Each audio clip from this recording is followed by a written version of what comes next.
পরিমণির ছেলেকে গাড়ি উপহার দিলেন সাকিব খান। অভিনেত্রী পরিমণির ছেলে শামীম মাহমুদ পূর্ণর জন্মদিন উপলক্ষে উপহার হিসেবে গাড়ি পাঠিয়েছেন ঢাকাই সিনেমার সুপারস্টার সাকিব খানের প্রতিষ্ঠান রিমার্ক।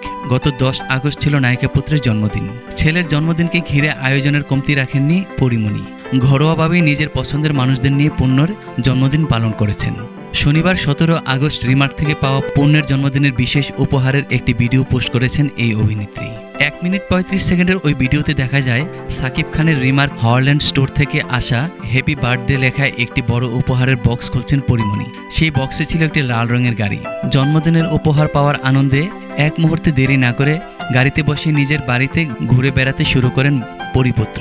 উল্লেখ্য 2020 সালের 10 আগস্ট জন্ম হয় পূর্ণের।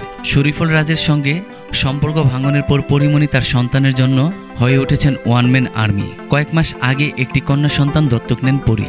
নাম রাখা হয় সাফিরা সুলতানা প্রিয়ম। রাজের সঙ্গে বিচ্ছেদের পর ছেলে পূর্ণ এবং কন্যা প্রিয়মকে সঙ্গে নিয়েই কাটছে অভিনেত্রীর সংসার।